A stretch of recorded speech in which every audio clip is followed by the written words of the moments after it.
आज राजा दशरथ को याद रखना प्यारे, मैं बार बार यही बात कहता हूं, क्योंकि अर्थ का अनर्थ करना एक गलत बात है। और चक्रवर्ती सम्राट राजा दशरथ को बेटा की गलानी नहीं बल्कि भगवान को बेटा के रूप में चाहते थे।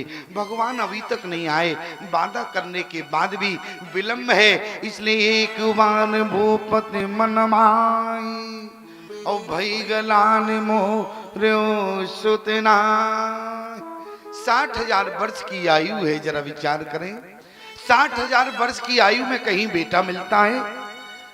क्योंकि बेटा होने की एक अवस्था होती है, लेकिन याद रखना बेटा होने की अवस्था होती है, लेकिन भगवान की आने की अवस्था नहीं, बल्कि भगवान के आने का संबंध एक आस्था से हुआ करता है। भगवान आस्था से मिलते हैं, ना कि अवस्था से मिलते हैं। अवस्था तो 60,000 वर्ष की है, जरा विचार करना। मैं इसलिए बता रहा हूं कि 60,000 वर्ष में कहीं बुढ़ापे में बेटा होता है। लेकिन मैं एक बात कहना चाहता हूं प्यारे, आज समाज में सबसे बड़ी विडंबना बहुत खड़ी है। आज के समाज की जब हम बात करें तो आज का समाज कहता है कि बोले स्वामी जी, जब चक्रवर्ती सम्राट राजा दशरथ बेटा के लिए रो सकते हैं तो क्या मैं बेटा के लिए नहीं रो सकता? लेकिन याद रखना प्यारे, आज मैं समाज में देखता हूं, आज का समाज कन्हैया के लिए तो रोता है लेकिन कन्या के लिए नहीं रोता। आज का समाज कन्हैया के लिए रोता है लेकिन कन्या के लिए नहीं रोता। याद रखना प्यारे, हमारे समाज में कोई बेटी नहीं है, हमारे समाज में कोई बेटी नहीं है। मैं एक धर्माचार्य हूं, लेकिन इसके बाद भी जानता हूं कि समाज में बेटी का महत्व क्या है। आज का पिता एक बेटी के लिए नहीं रोता, आज का पिता एक बेटा चाहता है, लेकिन आज के पिता से एक बेटी छाती पीट कर आंसू बहाकर एक पिता से पूछना चाहती है कि पिता, आज इस बेटी से त्रुटि क्या हो गई जो आज तुम बेटी को नहीं चाहते? अरे बेटा को तो चाहते हो, लेकिन बेटी से अपराध क्या है? बेटी से कौन सा अपराध हो गया प्यारे? जरा विचार करना। छाती पीट कर एक बेटी पूछना चाहती है कि पिता, आज मुझसे अपराध क्या है? तो आज का पिता कहता है, बोले स्वामी जी, बेटी होगी तो क्या काम करें? बेटी होगी, अरे बेटा यदि हमारे जीवन में होगा, बेटा यदि हमारे जीवन में होगा तो मरने के बाद कम से कम बेटा पिता का नाम चलाता है। ये आपकी मूर्खता है, याद रखना हमारी बात को। मरने के बाद पिता का नाम बेटा नहीं चलाता, बल्कि पिता के मरने के बाद बाप की तेरही करने के बाद तहसील में जाके एक एप्लीकेशन देता है, बाप का नाम हटाओ अब बेटे का नाम चढ़ाओ, बाप तो मर गया। याद रखना प्यारे, एक बेटा हुआ करता है। एक समाज में समाज का पिता कहता है, यदि बेटा होगा स्वामी जी, यदि समाज में बेटा होगा तो मरने के बाद कम से कम 15 दिन पितृपक्ष में पानी देने का काम बेटा करता है। याद रखना प्यारे, बेटा यदि समाज में होगा तो मरने के बाद 15 दिन पितृपक्ष में पानी देगा, लेकिन याद रखना बेटा होगा तो मरने के बाद पानी देगा, लेकिन बेटी होगी तो मरने के बाद नहीं बल्कि जीते जी आपको पानी देगी। ये आपकी बेटी हुआ करती है। मैं आपसे निवेदन करूं, आज बेटी छाती पीट कर पूछ रही है कि पिता, मुझसे अपराध क्या है? ईमानदारी से बताना प्यारे, जब पिता का समय पूरा हो जाता है तो पिता के शव के पास बैठकर एक बेटी रोती है, और पिता के शव के पास खड़े होकर उसका बेटा भी रोता है। और जब बेटा से पूछा, भैया तुम क्यों रो रहे हो, तो बेटा कहता है इस मरे हुए बाप ने हमारे लिए कुछ नहीं किया। वो जो बेटी से पूछा गया कि बेटी तुम क्यों रो रही हो, तो बेटी ने कहा मुझ जैसी अभागिन बेटी कोई समाज में दूसरी नहीं होगी। देखो मैं कितनी अभागिन हूं कि मरते समय में अपने पिता की एक दिन सेवा भी ना कर पाया। जिस समय प्यारे गीधराज जटायु का जब रावण से युद्ध हुआ, माता जानकी लंका में गई हरण के बाद, तो सूरदास जी के मत के अनुसार माता जानकी ने हनुमान जी से एक ही बात की। क्या बोले? कहूं कपी के बातें जटायु, कहूं कपी के बातें जटायु, कहूं कपी के बातें जटायु, कहूं कपी के बातें जटायु। माँ ये जटायु कौन है? माँ जटायु को मैंने नहीं देखा, ये जटायु कौन है? तो जानकी ने क्या कहा? घायल भयो नीच के घाव, घायल भयो नीच के घाव, घायल भयो नीच के घाव, घायल भयो नीच के घाव। जय मम विपत्ति बताई,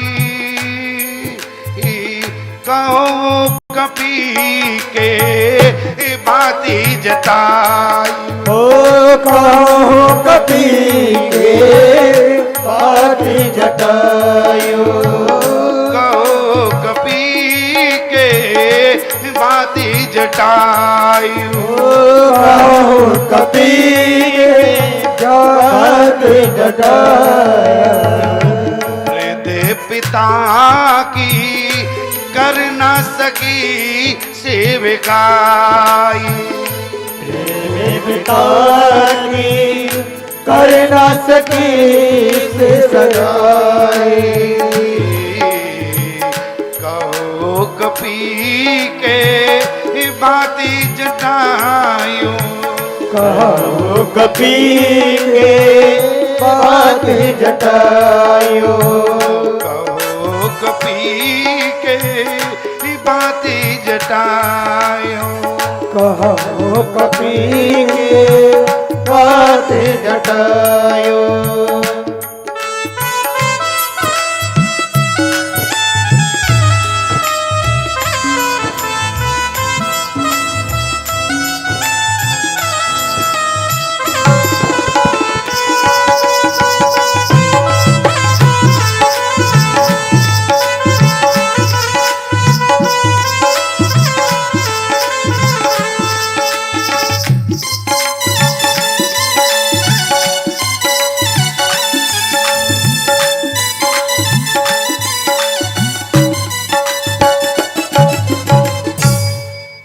माता जानकी ने लंका में जाके राम जी की तो सुध ली, लेकिन सबसे पहले एक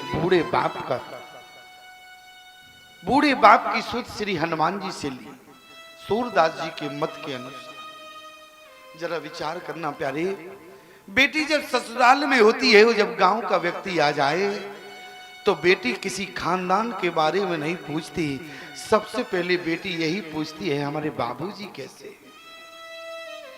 हर हाल में आपकी चिंता करने वाली आपकी बेटी हुआ करती। जरा विचार करना प्यारे, मैं केवल एक बात निवेदन करना चाहता हूं, जितने लोग यहां पर विराजमान हैं, कोई भी मुझे खड़ा होकर ये बता दे, किसी की बेटे की जवानी ने आज तक बूढ़े बाप को छाती से लगाया हो?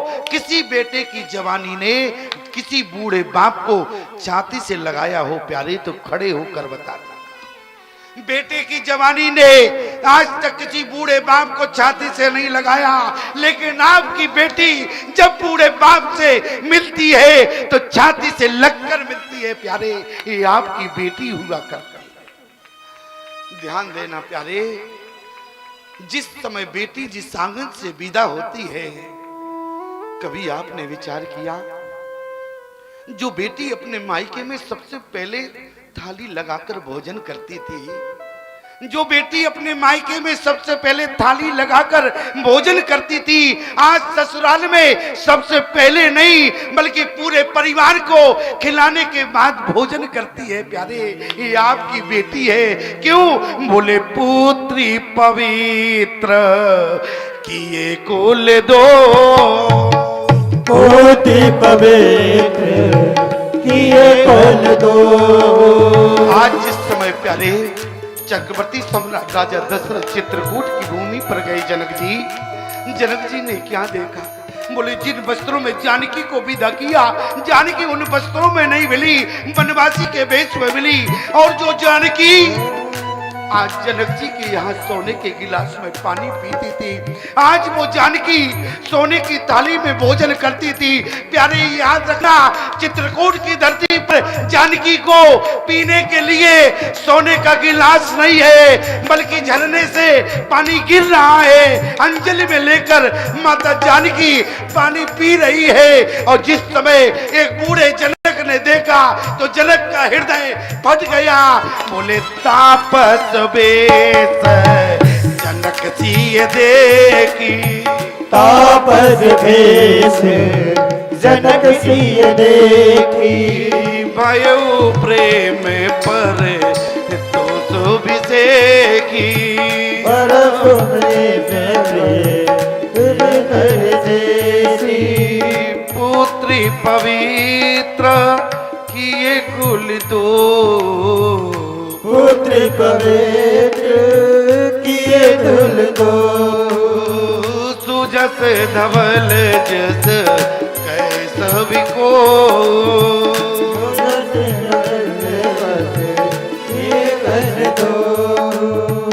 सुजस धवल जस कैसवि को, कहे को। आज जिस समय प्यारे एक बेटी आंगन से विदा होती है, किसी ने कहा कि जनक जिस समय तुमने जानकी को विदा किया उस समय भी तुम रोए, और आज जानकी को जब चित्रकूट की धरती पर देखा तो आज भी तुम्हारे नेत्रों से अश्रु की धारा है। तो जनक जी ने कहा जिस समय मैंने अपनी जानकी को डोली में बिठाया और मेरी नजर जानकी के ऊपर गई, बोले सिए बिलो को धीरता भागी और रहे कहावत पराम विरागी।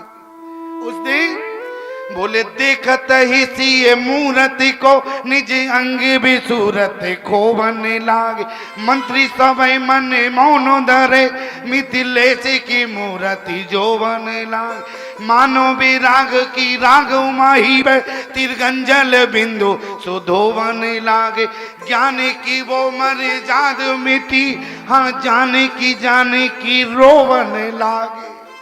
आज जनक जी ने कहा जिस समय मेरे जानकी को डोली में बिठाया उस समय एक पिता के आंसू थे, लेकिन जिस समय जनक चित्रकूट में रोया उस समय जनक पिता की हैसियत से नहीं बल्कि पिता होने पर, एक बेटी के पिता होने पर गर्व है इसलिए रो रहा है।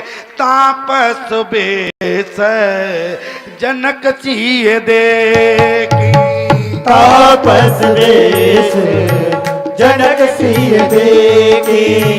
भयो प्रेम पर तो सुभिषेकी, भयो प्रेम पुत्री पवित्र किए कुल दो, पुत्र पवित्र किए कुल दो। सुजस धवल जस कैसवि को, सुजस धवल कहे सबको। आज प्यारे जिस दिन आपकी बेटी आंगन से विदा होती है आपको अनुभव है क्या इस बात का? आप एक पिता हैं। जिस समय बेटी आज आंगन को छोड़कर जाती है, उस समय उसका बाप दरवाजे के बाहर खड़ा होता है। अरे आंगन में तो उसकी जन्म देने वाली माँ होती है, और जिस समय एक बेटी अपने माँ की छाती से लगती है, माँ को देखकर जब रोती है, माँ ने कहा कि बेटी देने में कुछ कमी रही, साथ दान दहेज देने में कोई कमी रही, बेटी एक बार तो बता क्या चाहती है, तुम्हें देने में विलंब नहीं करेंगे। लेकिन पता है प्यारे, आपकी बेटी ने हाथ फैलाकर अपनी माँ से क्या मांगा। अपनी एक माँ के हाथ फैलाकर बेटी कहने लगी, जबकि विचार करना प्यारे, गर्भ में रखने वाली उसकी माँ होती है।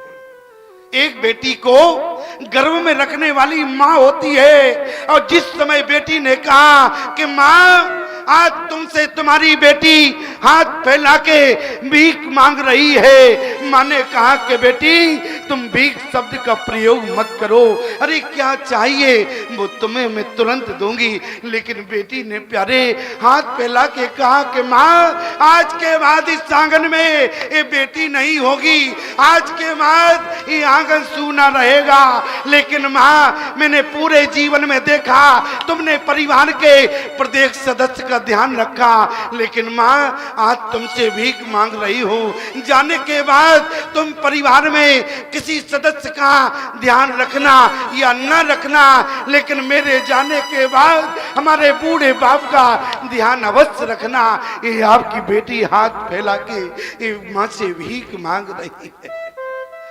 याद रखना प्यारे, हमारे जीवन में कोई बेटी नहीं है, और आज बेटी छाती पीट कर पूछना चाहती, आज मुझसे अपराध क्या है। बेटी कहती है कि आज अपराध क्या है।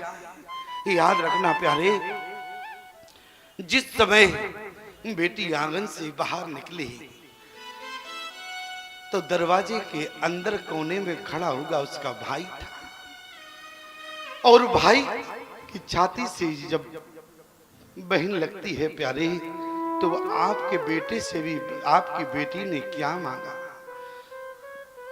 बेटी कहने लगी कि भैया मैंने पूरे जीवन तुम्हारी कलाई पर राखी बांधी, लेकिन आज तक भैया तुमसे कुछ नहीं चाहा।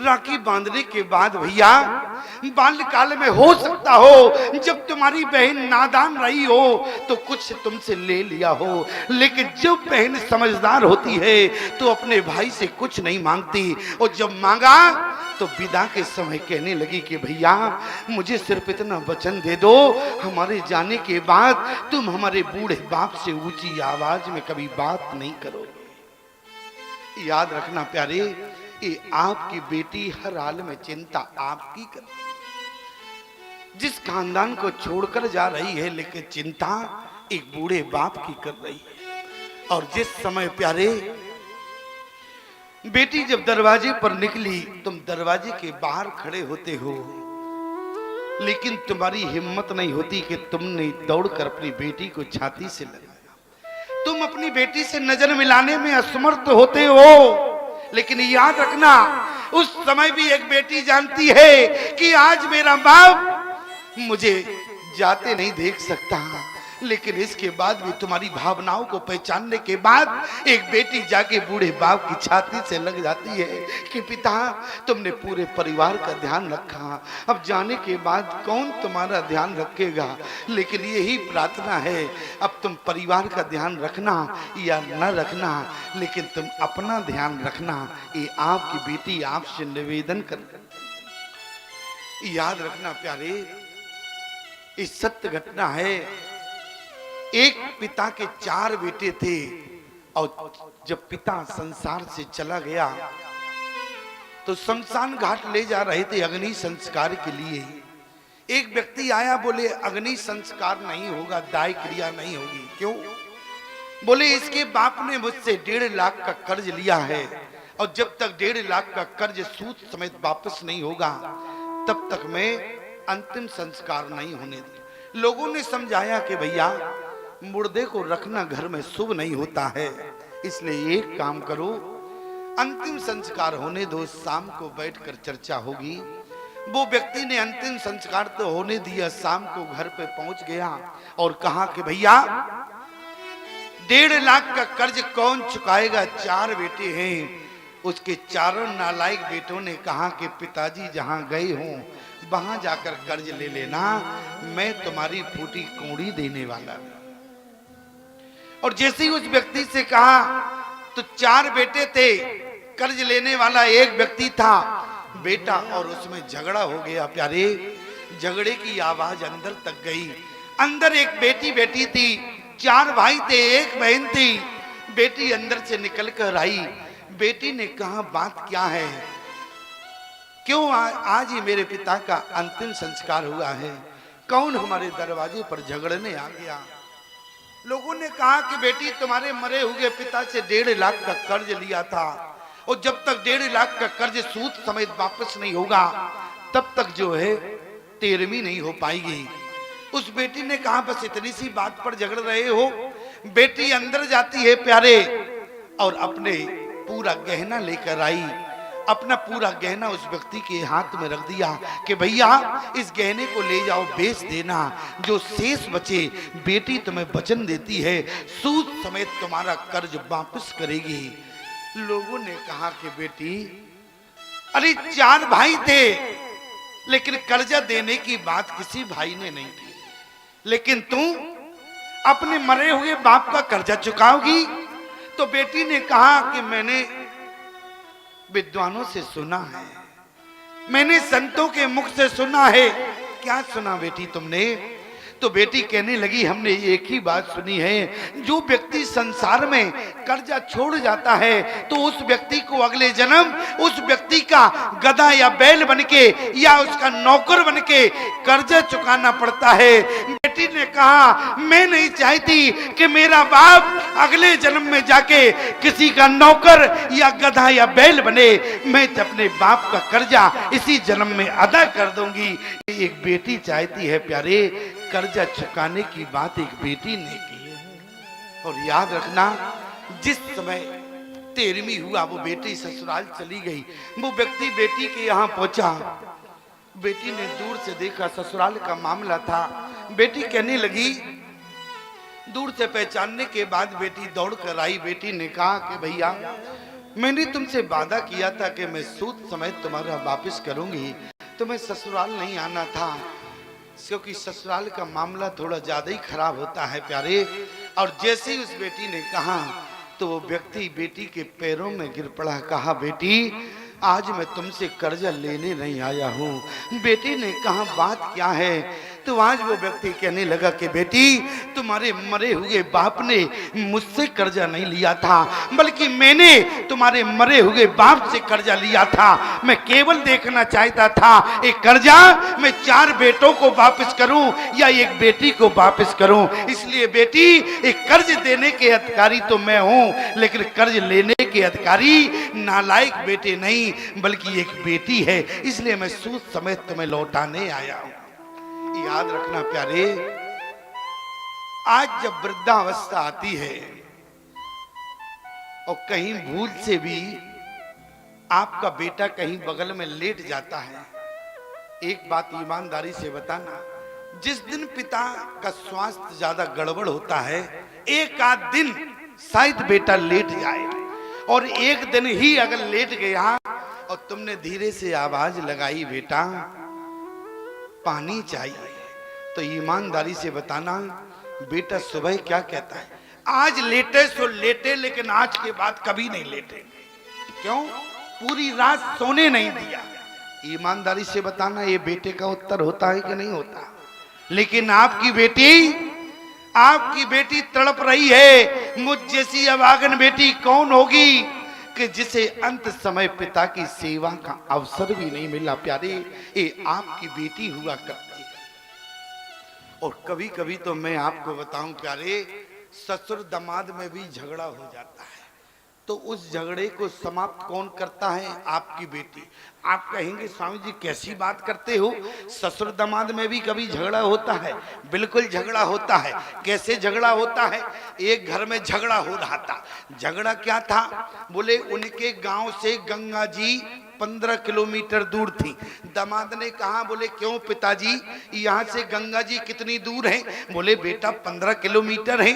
अरे नहीं 15 नहीं, यहाँ से गंगा जी 17 किलोमीटर दूर है। अच्छा बताओ, जब तुम जानते थे तो पूछने की क्या जरूरत है, लेकिन झगड़ना तो था। दामाद ने कहा कि 17, कहा यहाँ से 15 किलोमीटर है। ससुर दामाद में झगड़ा हुआ, इतना झगड़ा हुआ कि बेटी दौड़कर आई। बेटी ने कहा, अच्छा ये बताओ क्यों झगड़ रहे हो? बोले बेटी तुम बताओ, तुम्हारा तो यहाँ जन्म हुआ, यहाँ से गंगा जी कितने किलोमीटर है? बेटी कहने लगी, हाँ बात क्या है? बोले यहाँ से 15 किलोमीटर है, और दामाद कह रहा है यहाँ से 17 किलोमीटर है। बेटी ने हाथ जोड़ा अपने पिता के आगे। बेटी कहने लगी, पिताजी इतना बताओ, तुमने क्या नहीं दिया इनको? तुमने दान दिया, दहेज दिया, जो इन्होंने मांगा सो दे दिया, और 2 किलोमीटर और दे देते तो झगड़ा ही समाप्त हो जाता।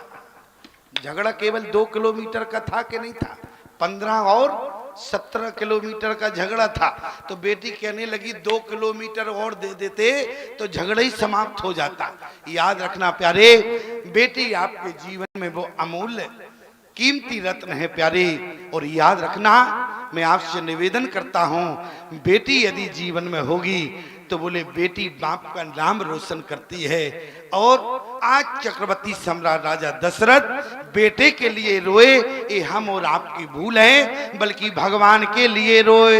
एक बार वो पति मन माही और भई गलानी मोरे ओ सुतना, गुरु ग्रह तुरत गयो मई पाला, चरण लाग कर अभिनय विशाला, निज दुख सुख सब गुरु ही सुनायो, कहे वशिष्ठ बहु विधि समझायो, धरो धीर हुई है सुत चारी।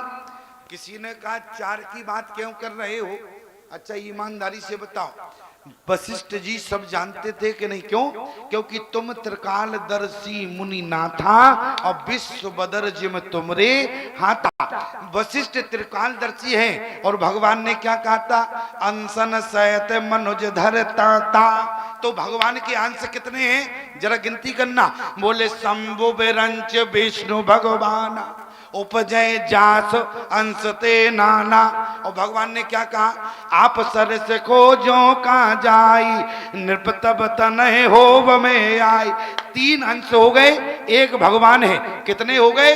4। इसलिए गुरु जी ने क्या कहा? बोले धरौ धीर हुई है सुत चारी, और तिरुवन विदित भगत भयहारी। आज राजा दशरथ ने कहा, गुरुदेव हमें क्या करना पड़ेगा? गुरुजी ने कहा, तुम्हें कुछ नहीं करना है, अब तो हम सब करेंगे। क्यों? क्योंकि हम पुरोहित हैं। लेकिन एक बात बताओ, तो यहाँ सारा काम जो है वशिष्ठ ने किया, प्रमाण क्या मिला? बोले श्रृंगी ऋषि वशिष्ठ बुलावा। किसी ने कहा, बुलाया क्यों? यदि तुम पुत्रष्ट यज्ञ करा देते तो क्या दिक्कत की बात? अयोध्या की भूमि पर श्रृंगी ऋषि पुत्रष्ट यज्ञ कराने आए, लेकिन वशिष्ठ ने पुत्रष्ट यज्ञ नहीं कराया। क्यों नहीं कराया? क्योंकि प्यारे, पुत्रष्ट यज्ञ का मतलब होता है, ऐसा नहीं है कि निसंतान हो तभी पुत्रष्ट यज्ञ हो सकता है। पुत्रष्ट यज्ञ का मतलब होता है विशेष संतान की प्राप्ति के लिए पुत्रष्ट यज्ञ होता है। ध्यान देना। तो पुत्रष्ट यज्ञ के लिए किसको बुलाया गया? बोले श्रृंगी ऋषि को। और किसी ने कहा, वशिष्ठ जी बोले सो गोसाई विधि गति जय छे की, और सकई सो टार टेक सो टेकी। ऐसे वशिष्ठ जैसे ज्ञानी रहे, लेकिन पुत्रष्ट यज्ञ नहीं कराया। कारण क्या है? आपने श्रृंगी ऋषि को बुलाया, इसका मतलब हुआ आप पुत्रष्ट यज्ञ कराना नहीं जानते, यही तो मतलब हुआ। तभी तो श्रृंगी ऋषि को बुलाया। अरे आप पुरोहित थे, आपको कराना चाहिए था। लेकिन वशिष्ठ कहने लगे, पुत्रष्ट यज्ञ कराना तो आता है, लेकिन अयोध्या में पुत्रष्ट यज्ञ नहीं कराना, इस बात के वचनबद्ध थे। कौन? बोले वशिष्ठ। क्यों? क्योंकि मनु के काल में वशिष्ठ जी थे, और पुत्रष्ट यज्ञ का मतलब होता है राजा रानी का संकल्प एक होना चाहिए। और वशिष्ठ ने जिस समय अयोध्या की धरती पर पुत्रेष्ठ यज्ञ पहले कराया तो राजा का संकल्प था बेटा होवे और रानी का संकल्प था बेटी होवे। तो स्थिति क्या हुई? बोले पुत्रेष्ठ यज्ञ के बाद बेटी की प्राप्ति हुई। उसी समय वशिष्ठ ने कहा कि अयोध्या की धरती पर पुत्रेष्ठ यज्ञ नहीं कराएंगे, इसलिए श्रृंगी ऋषि वशिष्ठ बुलावा। श्रृंगी ऋषि वशिष्ठ बुलावा, श्रृंगी ऋषि वशिष्ठ बुलावा। श्रृंगी नाम शुभ जग करावा, पूर्णिमा में शुभ यज्ञ करावा।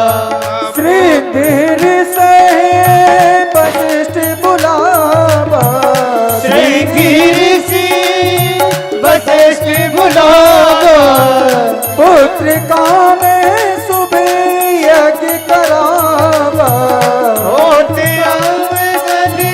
यज्ञ करावा।